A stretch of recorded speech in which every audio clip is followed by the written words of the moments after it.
3 ខែក្រោយមកពេលនេះខ្ញុំចេះតែគិតពីនាងអញ្ចឹងឬមួយបេះដូងខ្ញុំស្រឡាញ់នាងហើយចុះភីមវិញពេលនេះខ្ញុំវិលវល់អស់ហើយតើខ្ញុំស្រឡាញ់អ្នកណាឲ្យពិតប្រាកដទៅ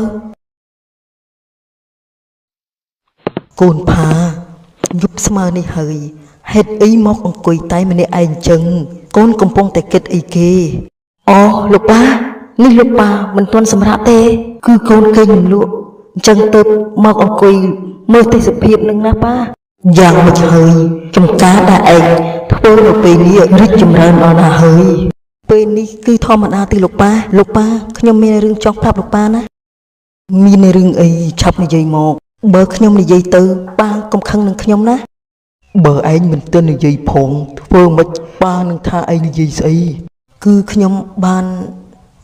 គឺខ្ញុំ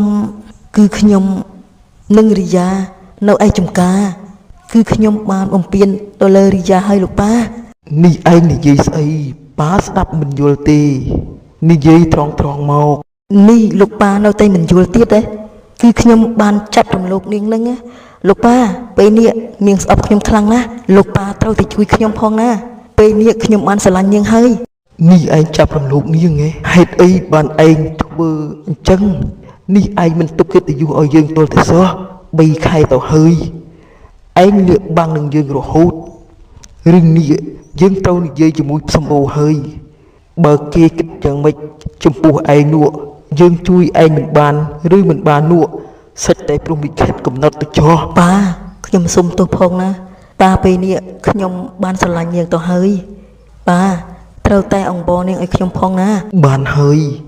ឯងទៅសម្រាប់ចោះថ្ងៃស្អែកនេះប៉ានឹងទៅនិយាយជាមួយសម្បូរ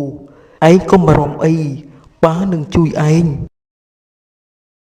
គេក៏បានដើរចេញទៅទាំងទឹកមុខស្រពោនធ្វើឲ្យបេះដូងគេញាប់ញ័រតើថ្ងៃស្អែកទៅជាយ៉ាងណា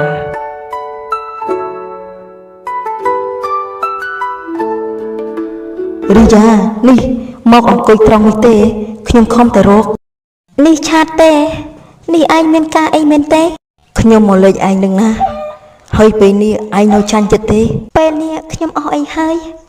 ហើយកូនក៏សុខភាពល្អទៀតកូនដឹងទេថ្ងៃនេះពូឆាតមកលេងកូនណារីយ៉ាខ្ញុំចង់សួររឿងមួយបានទេឯងចង់សួររឿងអីគេ